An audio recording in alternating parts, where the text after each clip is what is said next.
By 25 BC, Rome had annexed Cleopatra's Egypt and started planting statues of Augustus along its new southern border. It had never lost a war to a kingdom this size. Then it marched into Kush. If you know this story at all, you know the headline. A one-eyed queen named Amanirenas fought Rome to a standstill and buried a piece of Augustus's own statue under a temple doorway so people could walk over his face for the next 2,000 years. That part's true, usually left out. The traitor who wrecked Rome's army before Kush even entered the war. The war memorial Kush left behind that nobody can fully read, even now. And the single most famous detail in this whole story, the one everyone repeats, that almost certainly never happened. I went through the Roman accounts, the Meroitic inscriptions, and the archaeology to find the version with actual names and dates attached. The tax that started it, the desert that nearly finished Rome first, the fortress that decided it, and the head that spent 1,900 years underground before anyone found it. By the time a single Roman soldier ever set foot south of Aswan, Kush was already an old wealthy state, with a history longer than Rome's own. Its capital was Mero, on a bend of the Nile in what's now Sudan, already famous enough by the 5th century BC that Herodotus wrote about it as one of the great cities of the known world, 300 years before any of the people in this story were born. Its kings had been building pyramids since around 751 BC, back when a Kushite king named Pierre marched north and conquered Egypt outright, ruling it as pharaoh. Pi's successors held Egypt for 2 generations, remembered in the history books as the 25th dynasty. One of them, Taharqa, shows up by name in the Bible, sending an army to Jerusalem's aid against the Assyrians in the 2nd book of Kings. For a stretch of centuries, this was one of the great powers of the ancient world, back when Rome was still just a handful of villages on the Tiber. Sudan today has more than 250 known pyramids across its ancient sites, more than Egypt has, built by a civilization most people couldn't place on a map. Fewer than 15,000 tourists a year make it out to see them. Millions go to Giza. Kush ran on gold, iron, and Nile trade, sitting at a crossroads that moved ivory, ebony, incense, and even live leopards and elephants north to Egypt and the Mediterranean, in exchange for glass, textiles, and manufactured goods coming the other way. Its capital produced so much iron that when British excavators finally mapped the black slag mounds ringing the city in the early 20th century, one of them, the Egyptologist A.H. Sayce, called Mero the Birmingham of Africa, its furnace smoke once supplying tools and weapons across a huge stretch of the continent. The throne built on top of all that wealth didn't automatically pass from father to son. Kushite society was matrilineal, and by the 1st century BC the kingdom had already been ruled, more than once, by a woman holding the title Kandake, sometimes translated as queen, and sometimes as queen mother. A 2025 study of temple carvings at Naga, one of Kush's other major sites, found that Kushite royal art regularly gave queens equal or greater visual prominence than kings, a sharp contrast with Egyptian temple conventions next door, where queens were usually carved smaller than their husbands. Egyptologist Salan Jashbi has made a similar point about the war memorials from this exact period. For Kush, a woman commanding an army wasn't a contradiction anyone needed explained. The title outlived Rome's involvement in this story by centuries. The Book of Acts, written decades later, mentions a treasury official serving a queen it calls Candace, almost certainly the same Kandake title in Greek dress, describing a real seat of power at the Kushite court generations after Amanirenas herself was gone. By the time this particular story starts, the throne belongs to a king named Teretekas, and his co-ruler, and probably his wife, is Amanirenas, their son, or at least one of their sons, is a young man named Akinidad. None of that had mattered much yet. Kush's northern neighbour for centuries had been Ptolemaic Egypt, a kingdom that fought them on and off, but never came close to conquering them. That neighbour was about to disappear. In 31 BC, Octavian, the man who would soon be renamed Augustus, crushed Mark Antony and Cleopatra at Actium. A year later, he took Alexandria, and Egypt, for 3,000 years an independent kingdom under one dynasty or another, became a personal possession of the Roman emperor. It got a stranger status than any other Roman territory. Augustus banned senators from even entering Egypt without his personal permission, worried that whoever controlled its grain supply and its easily defended borders could starve Rome or arm a rival. He ran it instead through governors of a lower rank who answered to him directly. Rome had a new southern border, and for the first time, that border touched Kush directly. Egypt's first Roman governor was a man named Cornelius Gallus, a poet before he was ever a bureaucrat, a close friend of Virgil's, whose actual verse was, until modern times, considered almost entirely lost. His replacement, arriving around 26 BC, was a different man who also happened to be named Gallus, alias Gallus. Rome, it seems, only had the one name in circulation that decade. Aelius Gallus did two things that set this whole war in motion, and neither of them involved fighting Kush directly. First, he imposed a tribute on a strip of land called the Tria Contus Goinos, territory Kush considered its own, and backed it up with new statues of Augustus at the border. Then he marched most of his army out of Egypt entirely, heading east into Arabia on Augustus's direct orders.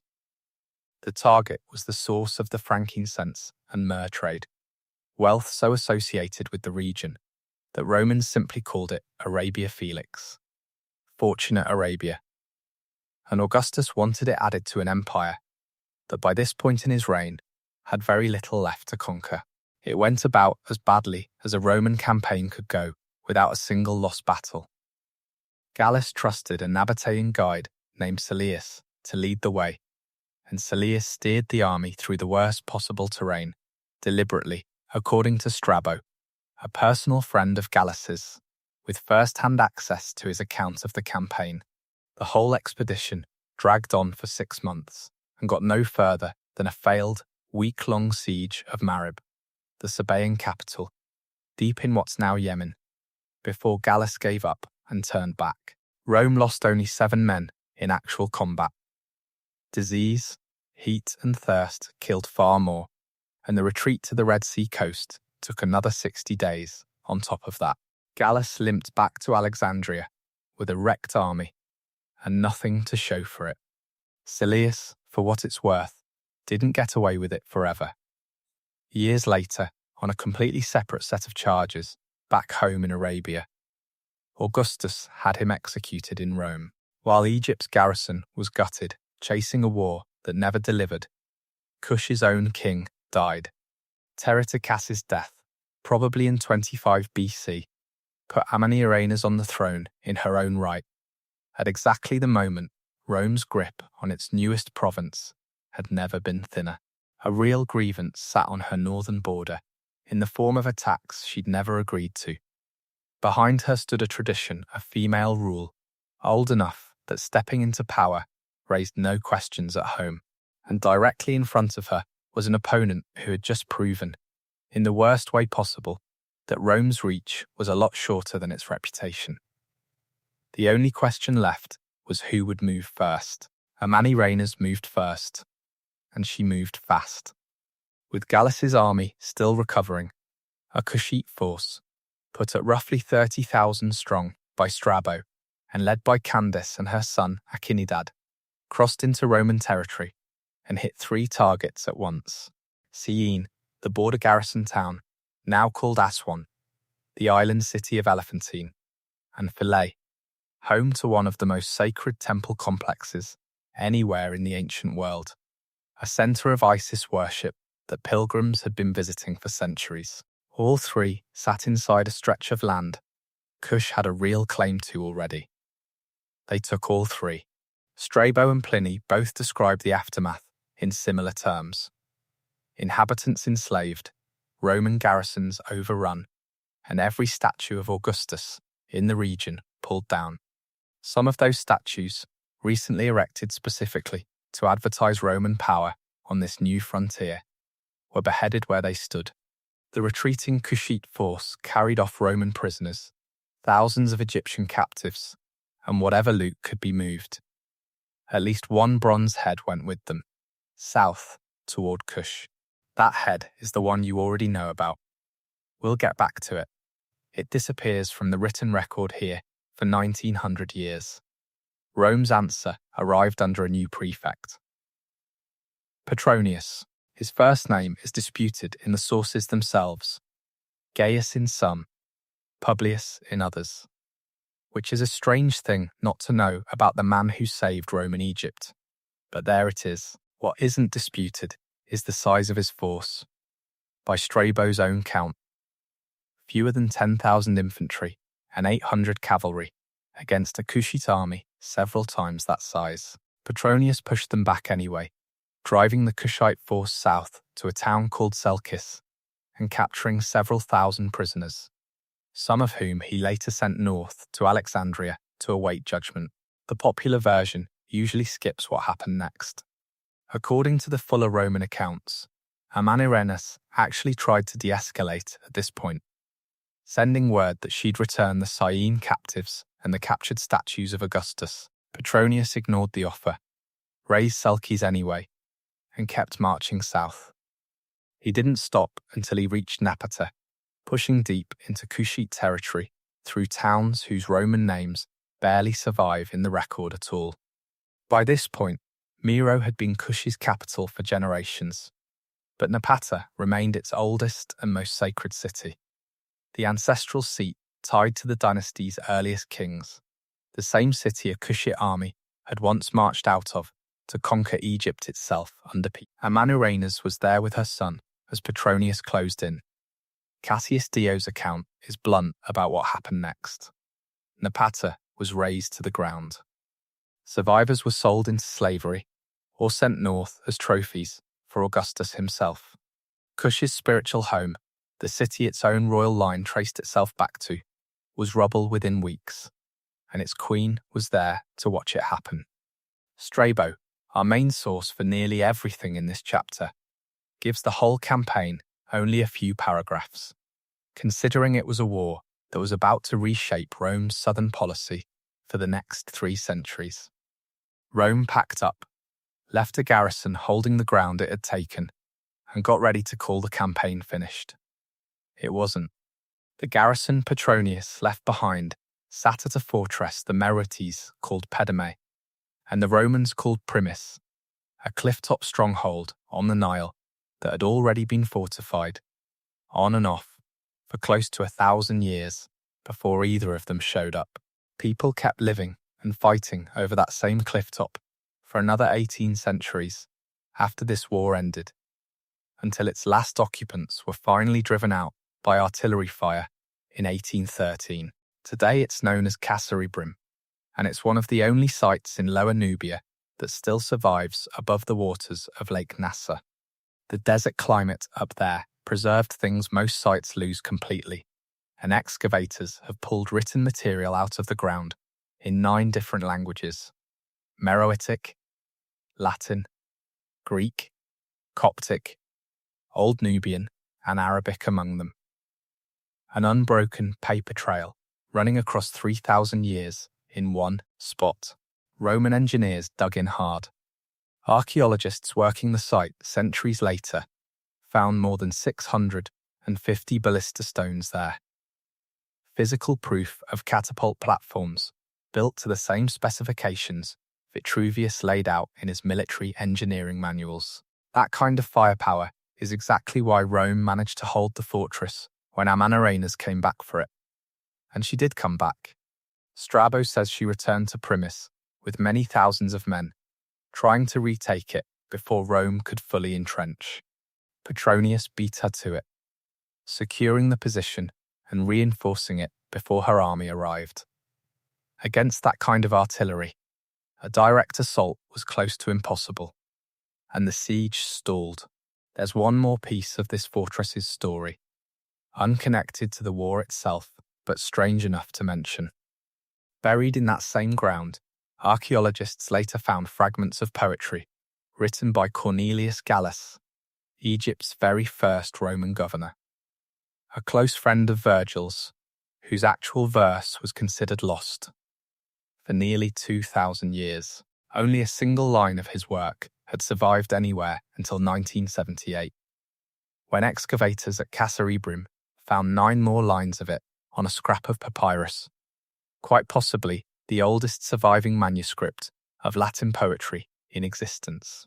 The same fortress where Rome made its final, grinding stand against Kush is the one place on earth that ever gave back a piece of one of Rome's own lost poets. Somewhere in this stretch of fighting, likely near or at a town called Daca, a Hamadab died. We know this almost entirely from Meroitic inscriptions found at the site rather than from any Roman source, which tells you something about how one-sided this record really is, and that one-sidedness is the real story of this chapter. In 1914, archaeologist John Garstang, the same man who'd already found the bronze head 4 years earlier at a different site, uncovered 2 sandstone stelae, flanking a small temple doorway at a place called Hamadab.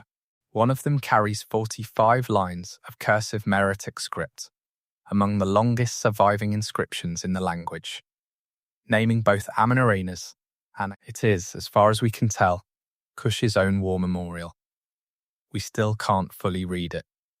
An Oxford Egyptologist named Francis Llewellyn Griffith worked out the Meroitic alphabet between 1909 and 1911, comparing bilingual royal names to crack the phonetic values of its 23 signs. That means we can sound the words out. It doesn't mean we know what most of them mean. More than a century after Griffith's breakthrough, scholars have confirmed the meaning of only a few dozen Meroitic words total, because nobody has ever found the one thing that will crack it open for good. A long bilingual text, a Meroitic Rosetta Stone. Pairing it with a language we already understand. Researchers have spent years arguing over a single recurring phrase near the opening lines of the Hamadab inscription, whether it refers to Rome at all. One competing reading suggests part of this same text isn't a war record, but a funerary text for an older son of Teretekas and Amen-Arenas, who may have died before Akinidad was ever named heir, which would mean Akinidad became crown prince only after losing a brother we almost never hear about. None of that is settled. All of it is still argued over in academic papers today. The 2 Hamadab stelae themselves now sit in different countries, one in the British Museum, the other in the National Museum in Khartoum.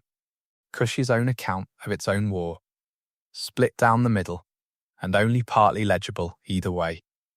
Whatever that inscription says in full, we don't have to guess at how the war itself ended. That part, for once, the Romans wrote down clearly enough. Rome couldn't finish what it started at Primus, and the reasons weren't only military. Cassius Dio says outright that Petronius couldn't push any further south on account of the sand and the heat. The same desert that had gutted Aelius Gallus's army in Arabia was working against Rome again, on a different front, against a different enemy. An empire that looked unstoppable from Rome looked a lot more fragile from the middle of the Nubian desert. So the 2 sides talked. An early round of negotiations, reportedly at Daca around 24 BC, went nowhere. What finally moved things was almost comic in how small it sounds.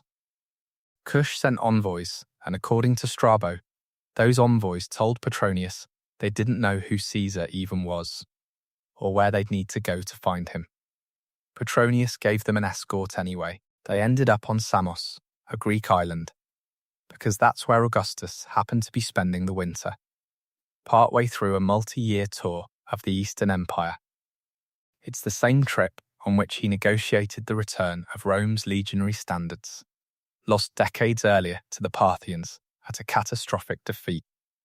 One of the most celebrated diplomatic wins of his entire reign, a kingdom from the southern edge of the known world and an empire from the eastern edge of it were settling their accounts with Augustus in practically the same season, on the same small Greek island, while he waited out the winter before continuing on towards Syria. This is the point where the golden arrows show up, if you've heard this story before.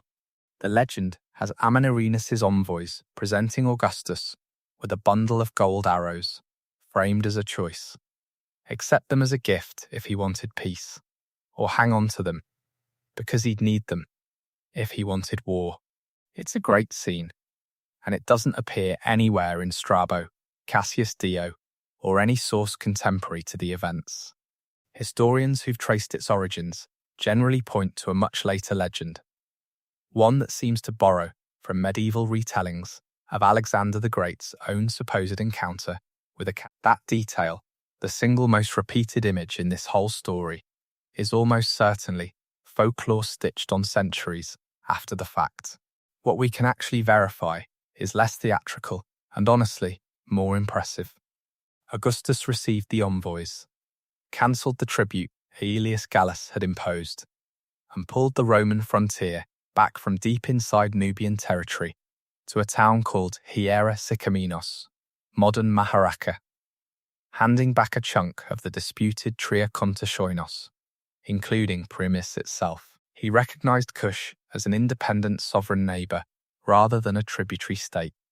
Egyptologist Robert Stephen Bianchi has called this possibly the earliest recorded case of a black African ruler's diplomats traveling to Europe to negotiate on equal footing, independent of Egypt entirely. A delegation that crossed the Mediterranean to sit across from the most powerful man alive and came away with almost everything they'd asked for.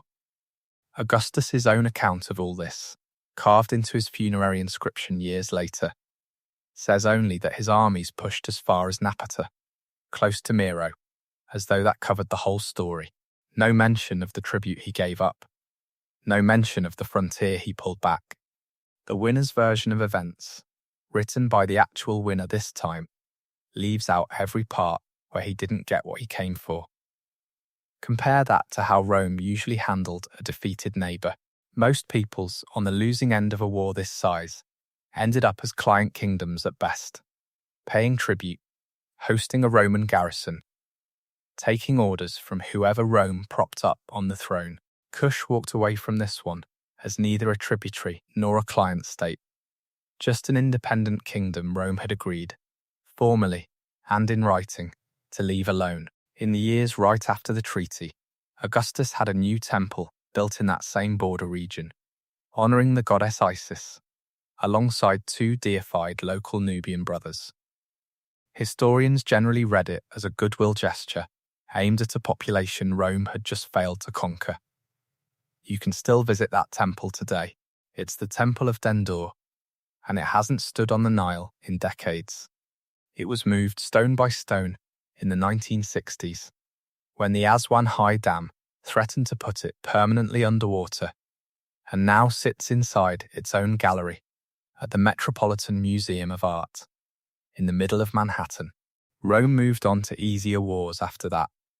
Kush moved on to 11 of the best years in its history. And the bronze head that started all of it, the one detail nobody argues about, was about to disappear from the record completely. For 1900 years.